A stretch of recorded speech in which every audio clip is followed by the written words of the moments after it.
Shahryar and Shahzaman की कहानी। अलिफ लैला। पारस देश भी हिंदुस्तान और चीन के समान था और कई नरेश उसके अधीन थे। यहाँ का राजा महाप्रतापी और बड़ा तेजस्वी था और न्यायप्रिय होने के कारण प्रजा को प्रिय था। उस बादशाह के दो बेटे थे, जिनमें बड़े लड़के का नाम शहरयार और छोटे लड़के का नाम शाहजमान था। दोनों राजकुमार गुणवान, वीर, धीर और शीलवान थे। जब बादशाह का देहांत हुआ तो शहजादा शहरयार गद्दी पर बैठा और उसने अपने छोटे भाई को, जो उसे बहुत मानता था, तातार देश का राज्य, सेना और खजाना दिया। शाहजमान अपने बड़े भाई की आज्ञा में तत्पर हुआ और देश के प्रबंध के लिए समरकंद को, जो संसार के सभी शहरों में उत्तम और बड़ा था, अपनी राजधानी बनाकर आराम से रहने लगा। जब उन दोनों को अलग हुए 10 वर्ष हो गए तो बड़े ने चाहा कि किसी को भेजकर उसे अपने पास बुलाए। उसने अपने मंत्री को उसे बुलाने की आज्ञा दी और मंत्री यह आज्ञा पाकर बड़ी धूमधाम से विदा हुआ।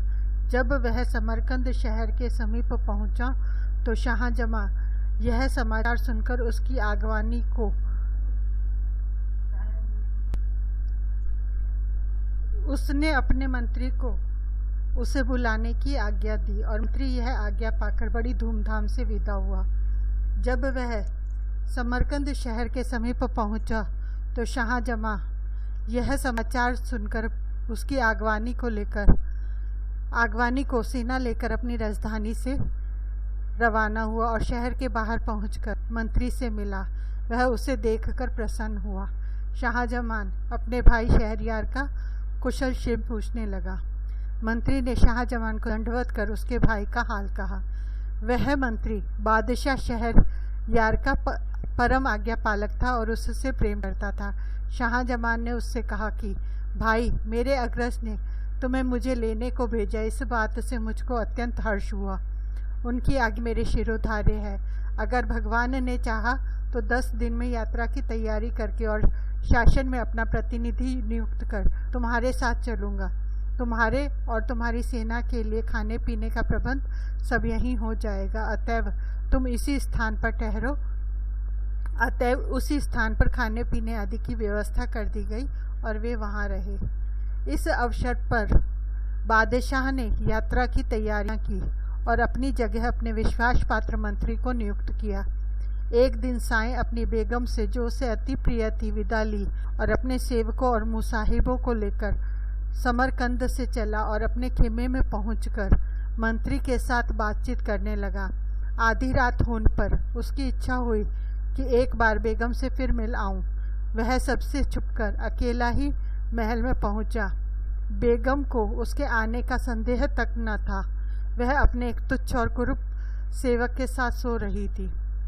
शाहजमान यह सोचकर आया था कि बेगम उसे देखकर अति प्रसन्न होगी। उसे दूसरे मर्द के साथ सोते देखकर एक क्षण के लिए उसे काट मार गया। कुछ संभलने पर सोचने लगा कि कहीं मुझे दृष्टि भ्रम तो नहीं हो गया।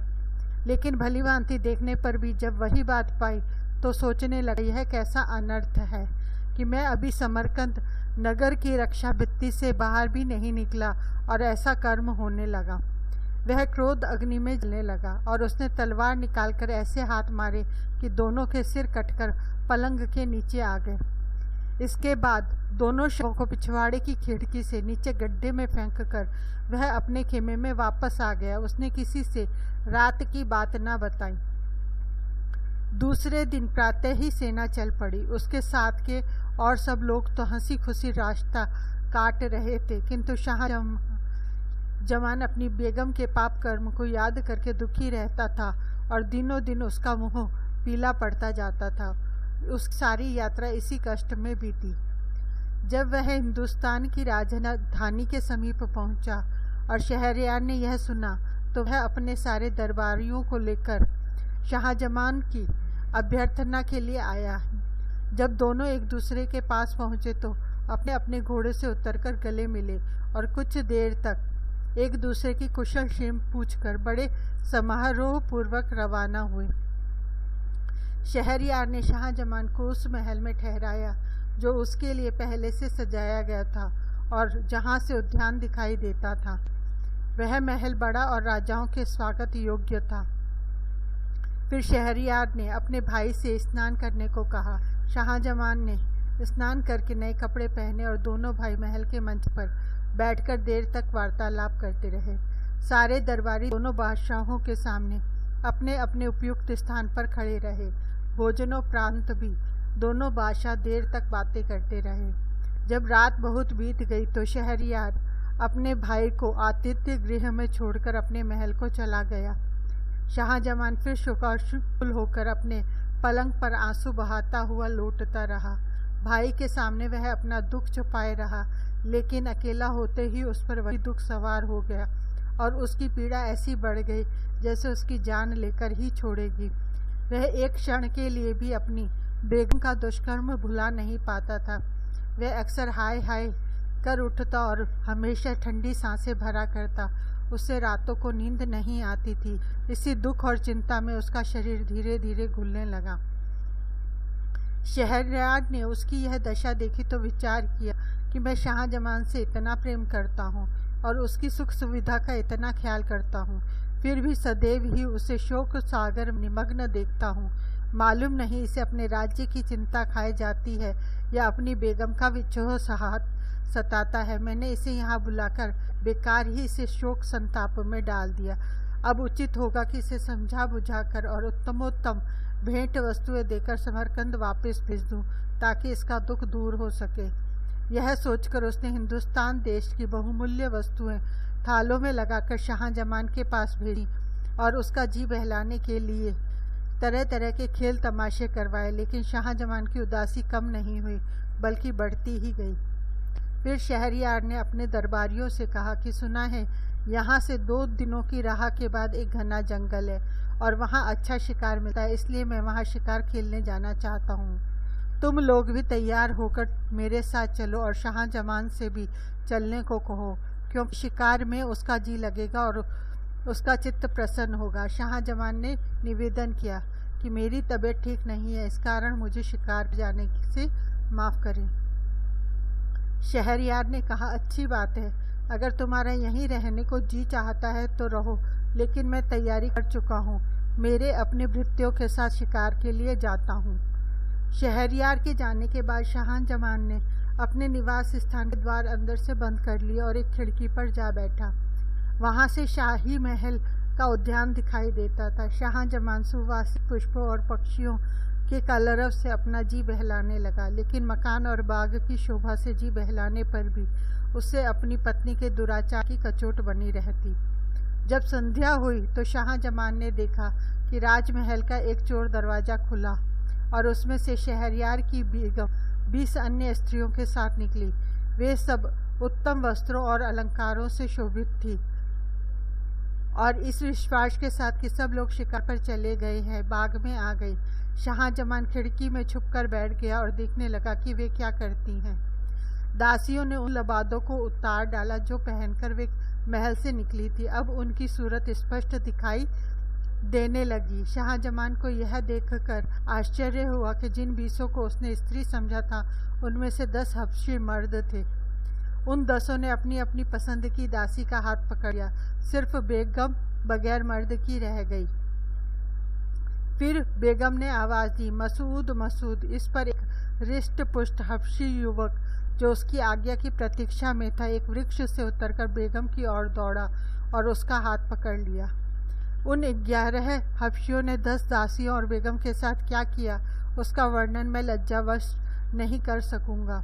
इसी भांति वे आधी रात तक बाग में विहार करते रहे। फिर बाग के हौज में नहाकर बेगम और उसके साथ आए 20 मर्द औरतों ने अपने कपड़े पहने और जिस चोर दरवाजे से आए थे उसी से महल में चले गए और मसूद भी बाग की दीवार फांदकर बाहर चला गया।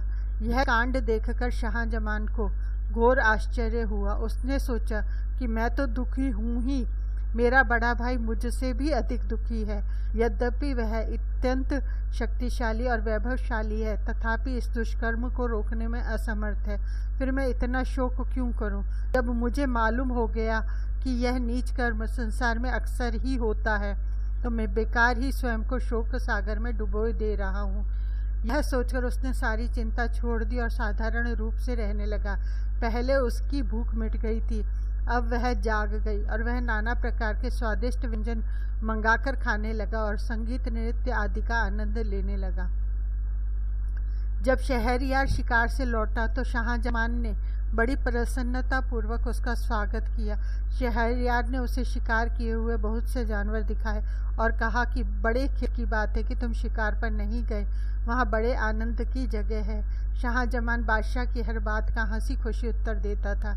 शहरयार ने सोचा था कि वापसी पर भी शाहजमान को दुख और शोक में डूबा पाएगा, लेकिन इसके विपरीत ही उसे प्रसन्न और संतुष्ट देखकर बोला, ए भाई, भगवान को बड़ा धन्यवाद है कि मैंने थोड़ी ही अवधि में तुम्हें प्रसन्न और व्याधि मुक्त देखा। अब मैं तुम्हें सौगंध देकर एक बात पूछता हूँ, तुम वह बात जरूर बताना। शाहजमान ने कहा, जो बात भी आप पूछेंगे मैं अवश्य बताऊंगा। शहरयार ने कहा, जब तुम अपनी राजधानी से यहाँ आए थे तो मैंने तुम्हें शोक सागर में डूबा देखा था। मैंने तुम्हारा चित्त प्रसन्न करने के लिए अनेक उपाय किए, भांति भांति के खेल तमाशे करवाए, किंतु तुम्हारी दशा जैसी की तैसी रही। मैंने बहुत सोचा कि इस दुख का कारण क्या हो सकता है, किंतु इसके सिवा कोई कारण समझ में नहीं आया कि तुम्हें अपनी बेगम के विछोह का दुख है और राज्य प्रबंध की चिंता है। किंतु अब क्या बात हुई कि जिससे तुम्हारा दुख और चिंता दूर हो गई। शाहजमान यह सुनकर मौन रहा, किंतु जब शहरयार ने बार बार यही प्रश्न पूछा तो वह बोला, आप मेरे मालिक हैं, मुझसे बड़े हैं, मैं इस प्रश्न का उत्तर न दूंगी क्योंकि इसमें बड़ी निर्लज्जता की बात है। शहरयार ने कहा कि जब तक तुम मुझे यह ना बताओगे तब तक मुझे चैन ना आएगा। शाहजमान ने विवश होकर अपनी बेगम के कुकर्म का सविस्तार वर्णन किया और कहा कि मैं इसी कारण दुखी रहता था। शहरयार ने कहा, भैया, यह तो तुमने बड़े आश्चर्य की असंभव सी बात बताई। यह तो तुमने बड़ा अच्छा किया कि ऐसी व्यभिचारिणी को उसके प्रेमी सहित मार डाला। इस मामले में कोई तुम्हें अन्याय नहीं कह सकता। मैं तुम्हारी जगह होता तो मुझे एक स्त्री को मारने से संतोष न होता, 1000 स्त्रियों को मार डालता। बताओ कि मेरे बाहर जाने पर यह शोक किस प्रकार दूर हुआ। शाहजमान ने कहा, मुझे यह बात कहते डर लगता है कि ऐसा न हो कि यह सुनकर आपको मुझसे भी अधिक दुख हो। शहरयार ने कहा कि भाई, तुमने यह कहकर मेरी उत्कंठा और बढ़ा दी है। मुझे अब इसे सुने बगैर चैन न आएगा, इसलिए यह बात जरूर बताओ। विवश होकर शाहजमान ने मसूद, 10 दासी और बेगम का सारा हाल बताया और बोला, यह घटना मैंने अपनी आंखों से देखी है और समझ लिया है कि सारी स्त्रियों के स्वभाव में दुष्टता और पाप होता है और आदमी को चाहिए कि उनका भरोसा न करे। मुझे यह सारा कांड देखकर अपना दुख भूल गया और इसीलिए मैं निरोग और प्रसन्नचित्त दिखाई देता हूँ। यह हाल सुनकर भी शहरयार को अपने भाई के कथन पर विश्वास न हुआ। वह क्रुद्ध स्वर में बोला, क्या हमारे देश की सारी बेगमें व्यभिचारिणी हैं? मुझे तुम्हारे कहने का विश्वास नहीं होगा जब तक मैं खुद अपनी आंखों से यह न देख लूं। संभव है तुम्हें भ्रम हुआ हो।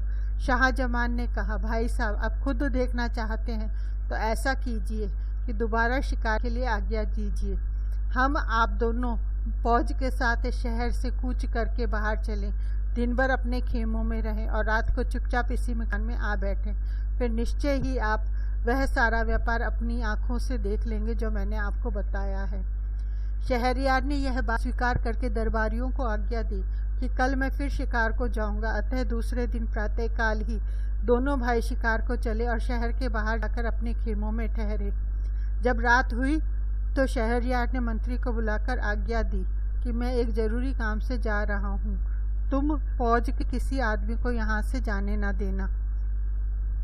तत्पश्चात दोनों भाई घोड़ों पर सवार होकर गुप्त रूप से शहर में आए और सवेरा होने से पहले ही शाहजमान के महल की उसी खिड़की में आ बैठे जिससे शाहजमान ने सारा कांड देखा था।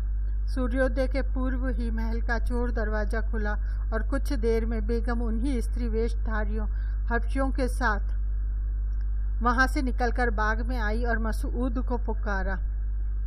यह सारा हाल, जो न कहने के योग्य है न सुनने के, देखकर शहरयार अपने मन में कहने लगा, कि हे भगवान, यह कैसा अनर्थ है कि मुझ जैसे महान नृपति की पत्नी ऐसी व्यभिचारिणी हो। फिर वह शाहजमान से बोला कि यह अच्छा रहेगा कि हम इस क्षणभंगुर संसार को, जिसमें एक क्षण आनंद का होता है और दूसरा दुख का, छोड़ दें और अपनी देशों और सेनाओं का परित्याग करके अन्य देशों में शेष जीवन काटें और इस घृणित व्यापार के बारे में किसी से कुछ ना कहे। शाहजमान को ये बात पसंद नहीं आई, किंतु अपने भाई को अत्यंत दुखी दशा देखकर उसने इनकार करना ठीक न समझा और बोला, भाई साहब, मैं आपका अनुचर हूँ, आपकी आज्ञा को पूर्ण रूप से मानूंगा, लेकिन मेरी एक शर्त है। जब आप किसी व्यक्ति को अपने से अधिक इस दुर्भाग्य से पीड़ित देखें तो अपने देश को लौट आएं। शहरयार ने कहा, मुझे तुम्हारी यह शर्त स्वीकार है, लेकिन मेरा विचार है कि संसार में किसी मनुष्य को हमारे जैसा दुख नहीं होगा। शाहजमान ने कहा, थोड़ी सी ही यात्रा करने पर आपको इस बात का पता अच्छी तरह से चल जाएगा। अतः वे दोनों छुपकर एक सुनसान रास्ते से नगर के बाहर एक और को चल दिए। दिन भर चलने के बाद रात को एक पेड़ के नीचे लेटकर सो रहे। दूसरे दिन प्रातःकाल वे वहां से भी आगे चले और चलते चलते एक मनोरम वाटिका में पहुंचे जो एक नदी के तट पर बनी हुई थी। इस वाटिका में दूर दूर तक घने और बड़े बड़े वृक्ष लगे थे। वहां एक वृक्ष के नीचे बैठकर वे सुस्ताने लगे और बातचीत करने लगे। थोड़ी ही देर हुई थी कि एक भयानक शब्द सुनकर दोनों अत्यंत भयभीत हुए और कांपने लगे। कुछ देर में देखा कि नदी के जल में दरार हुई और उसमें से एक काला खंभा निकलने लगा। वह इतना ऊंचा हो गया कि उसका ऊपरी भाग आकाश के बादलों में लुप्त हो गया। यह कांड देखकर दोनों भाई और भी भयभीत हुए और एक ऊंचे वृक्ष पर चढ़कर उसकी डालियों और पत्तों में छुपकर बैठ गए। उन्होंने देखा कि काला खंभा नदी के तट की ओर बढ़ने लगा और तट पर आकर एक महाभयानक दैत्य के रूप में परिवर्तित हो गया। अब वे दोनों और भी घबराए और एक और ऊंची डाल पर जा बैठे। दैत्य नदी तट पर आया तो उन्होंने देखा कि उसके सिर पर एक शीशे का बड़ा और मजबूत संदूक है जिसमें पीतल के 4 ताले लगे हैं। दैत्य ने नदी तट पर आकर सिर से संदूक उतारा और उसी वृक्ष के नीचे रख दिया जहां दोनों भाई छिपे थे। फिर उसने कमर से लटकती हुई 4 चाबियों से संदूक के चारों ताले एक एक करके खोले। संदूक खोला तो उसमें से एक अति सुंदर स्त्री निकली जो उत्तमोत्तम वस्त्र आभूषणों से अलंकृत थी। दैत्य ने स्त्री को प्रेम दृष्टि से देखा और कहा, प्रिय, तू सुंदरता में अनुपम है। बहुत दिन हो गए जब मैं तुझे तेरे विवाह की रात को उड़ा लाया था। इस सारे काल में तू बड़ी निष्कलंक और मेरे प्रति वफादार रही है। मुझे इस समय बड़ी नींद आ रही है, इसलिए तेरे निकट सोना चाहता हूँ। यह कहकर वह महाभयानक आकृति वाला दैत्य उस स्त्री की जंघा पर सिर रखकर सो रहा।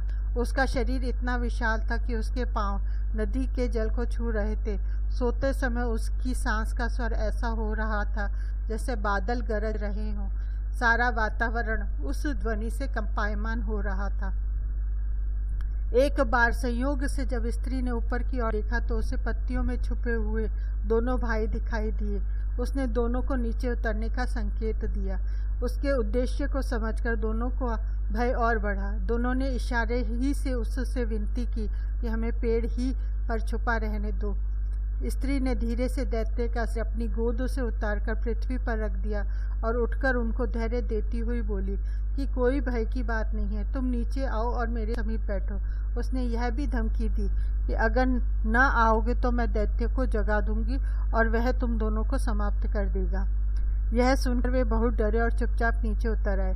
वह स्त्री मुस्कुराती हुई दोनों का हाथ पकड़कर एक वृक्ष से नीचे ले गई और उनसे अपने साथ संभोग करने को कहा। पहले तो उन दोनों ने इनकार किया, किंतु फिर उसकी धमकी से डरकर वह जैसा चाहती थी उसके साथ कर दिया। इसके बाद स्त्री ने उनसे उनकी एक एक अंगूठी मांग ली। फिर उसने एक छोटी सी संदूकची निकाली और उनसे पूछा कि जानते हो इसमें क्या है और किस लिए है। उन्होंने कहा, हमें नहीं मालूम, तुम बताओ इसमें क्या है। उस सुंदरी ने कहा, इसमें उन लोगों की निशानियां हैं जो तुम्हारी तरह मुझसे संबंध कर चुके हैं। ये 98 अंगूठियां थी और तुमसे 2 मिलने से 100 हो गई। इस दैत्य की इतनी कड़ी निगरानी के बाद भी मैंने 100 बार ऐसी मनमानी की है यह दुराचारी दैत्य मुझ पर इतना आसक्त है कि क्षण भर के लिए भी मुझे अपने से अलग नहीं करता और मेरी देखभाल के लिए मुझे इस शीशे के संदूक में छुपाकर समुद्र की तलहटी में रखता है। लेकिन उसकी सारी चालाकी और रक्षा प्रबंध पर भी मैं जो चाहती हूँ वह करती हूँ और इस बेचारे का सारा प्रबंध बेकार हो जाता है। अब मेरे हाल से तुम समझ लो कि स्त्री जब काम आसक्त होती है तो कोई भी उसे दुष्कर्म से रोक नहीं सकता। इसके पश्चात वह उनकी अंगूठियां लेकर अपनी जगह आई। उसने दैत्य का सिर फिर अपनी गोद में रख लिया और इन दोनों को संकेत किया कि चले जाओ। दोनों वहां से चल दिए और जब बहुत दूर निकल गए तो शाहजमान ने अपने बड़े भाई शहरयार से कहा, देखिए, इतनी सुरक्षा और कड़े प्रबंध पर भी यह स्त्री अपने मन की अभिलाषा पूरी कर रही है। यह भी देखिए कि दैत्य को उस पर कितना विश्वास है और वह उसकी कलंकता की कैसे प्रशंसा कर रहा था। अब आप ही न्यायपूर्वक बताएं कि इस बेचारे पर हम लोगों से अधिक दुर्भाग्य है या नहीं। हम जो बात ढूंढने निकले थे वह हमें मिल गई। अब हमें चाहिए कि अपने अपने देशों को चलें और किसी स्त्री से विवाह न करें, क्योंकि शायद ही कोई स्त्री निष्पाप हो। चुनांचे शहरयार ने अपने छोटे भाई के कहने के अनुसार ही काम किया और वहां से दोनों शहरयार की राजधानी को चले। तीन रातों बाद वे अपने सेनाओं में पहुंचे। शहरयार ने आगे शिकार पर न जाना चाहा और राजधानी को वापस आ गया। महल में जाकर उसने मंत्री को आज्ञा दी कि वह बेगम को ले जाकर मृत्युदंड दे। मंत्री ने बादशाह की आज्ञा अनुसार ऐसा ही किया। फिर शहरयार ने 10 व्यभिचारिणी दासियों को अपने हाथों से मार डाला। इसके बाद शहरयार ने सोचा कि कोई ऐसा उपाय करूं कि विवाह के बाद मेरी बेगम कुकर्म क्या अवसर ही ना पा सके।